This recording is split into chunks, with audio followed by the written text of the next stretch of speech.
Hello everyone, it's full review time, and today we're going to be looking at Solarix, a game available on Steam. This game is a first-person shooter slash horror slash stealth game.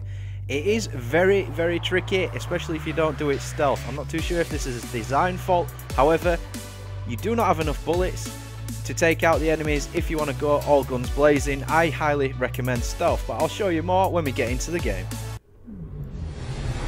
So this game was built on Unreal technology, which is brilliant. However, as you can see here, there's a couple of bugs, especially when you're playing on the hardest difficulty, which is what this gameplay is.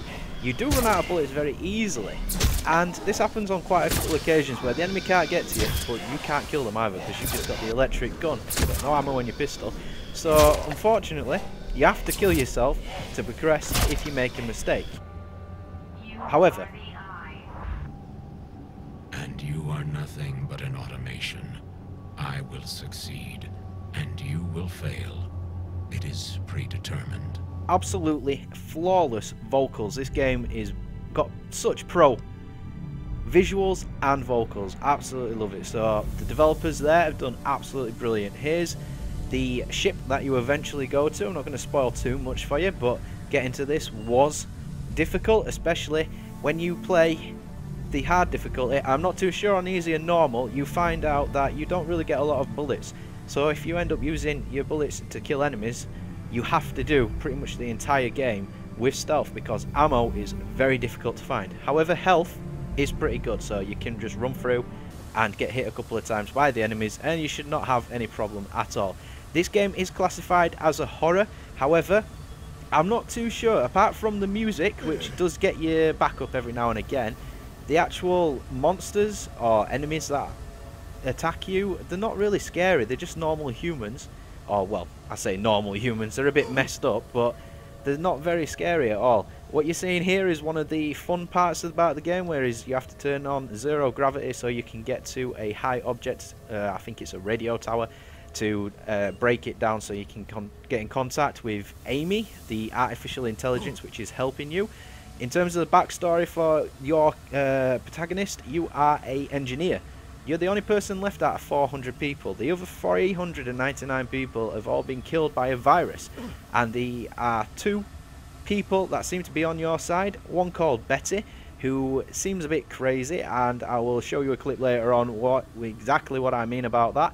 And Amy, the artificial intelligence, gives you the objectives and what to do, and eventually you'll also meet somebody called the Eye. The Eye seems to be the bad guy in this, however there is a very big twist at the end. Again, I am not going to spoil it for you.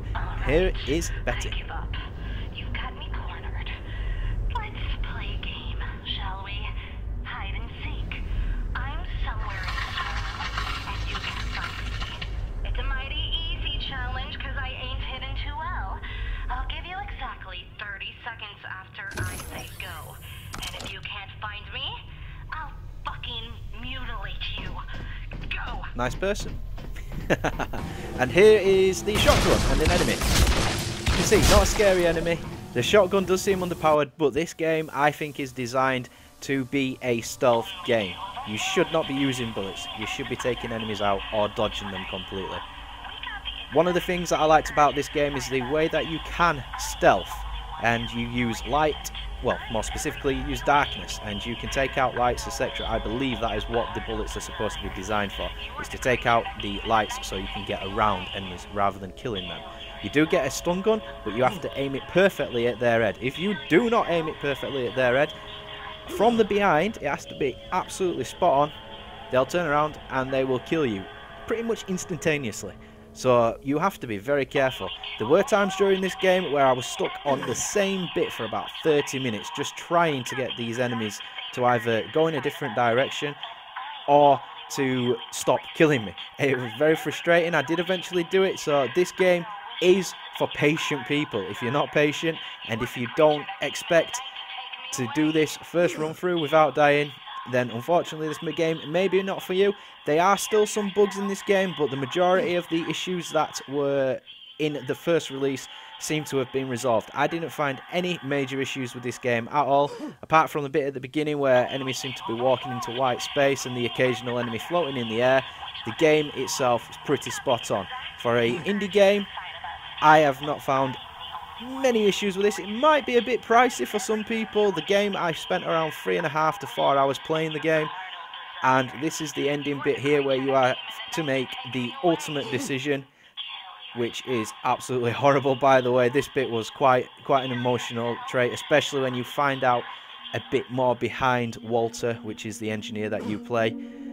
It is a bit upsetting, really, to find out who you're actually playing. And that's it, guys. The game itself, I recommend it. It's a good game. It's very difficult, especially if you rack up the difficulty. And the visuals and vocals in this game are brilliant, and the lore behind it as well is absolutely fantastic. If you read all the information, the audio logs, stuff like that, it's all good. I'm going to leave you with a nice visual of the galaxy and the Earth. Hope you all enjoyed this, and I'll see you on the next review.